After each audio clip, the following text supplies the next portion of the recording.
മൈത്രിമോളെ കൊണ്ട് സ്കൂളിലാക്കിയിട്ട് വേണം നമുക്ക് നേരെ ഒരു കല്യാണത്തിന് പോകാനായിട്ട്. അപ്പോൾ ഞാനും വിഷ്ണുവും കൂടിയാണ് മൈത്രി ആക്കാനായിട്ട് വന്നിട്ടുള്ളത്. ഇവിടെ വന്നപ്പോഴാണ് പറയുന്നത് മൈത്രിമോളെ 1 മണിയാകുമ്പോഴത്തേക്ക് വന്ന് വിളിച്ചുകൊണ്ട് പോകണമെന്ന്. ഞാൻ അതാണ് ഈ പറഞ്ഞുകൊണ്ട് വരുന്നത്. എന്തായാലും നമ്മൾ പോകുന്ന ഓഡിറ്റോറിയത്തിന് കുറച്ച് ദൂരമുണ്ട്. അതുകൊണ്ട് തന്നെ പെട്ടെന്ന് നമ്മൾ അവിടെ ഇറങ്ങിയാൽ മാത്രമേ 1 മണിക്കുള്ളിൽ വന്ന് മൈത്രിമോളെ നമുക്ക് പിക്ക് ചെയ്യാനായിട്ട് പറ്റുള്ളൂ. എന്തായാലും നേരെ നമ്മൾ ഓഡിറ്റോറിയത്തിലെത്തി.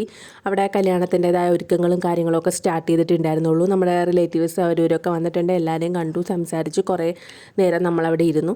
കുറച്ച് കഴിഞ്ഞപ്പോഴത്തേക്ക് പെണ്ണിൻ്റെ എൻട്രി ആയിരുന്നു. നല്ല ഭംഗിയുണ്ടായിരുന്നു. ആ കുട്ടിയെ ഒരുക്കിയേക്കുന്നതും അതുപോലെ സാരിയും ഓർണമെൻറ്റ്സും ഒക്കെ കാണാൻ നല്ല ഭംഗിയുണ്ടായിരുന്നു. താലികെട്ടും കാര്യങ്ങളൊക്കെ കഴിഞ്ഞിട്ട് നമ്മൾ ഒട്ടും വെയിറ്റ് ചെയ്യാതെ നേരെ ഫുഡ് കഴിക്കാനായിട്ട് പോയിട്ടുണ്ടായിരുന്നു. കാരണം നമുക്ക് ഫുഡൊക്കെ കഴിച്ചിട്ട് വേഗം അവിടെ നിന്ന് ഇറങ്ങണം. അങ്ങനെ ഫുഡ് കഴിക്കാനായിട്ടിരുന്നു. നല്ല സദ്യയായിരുന്നു.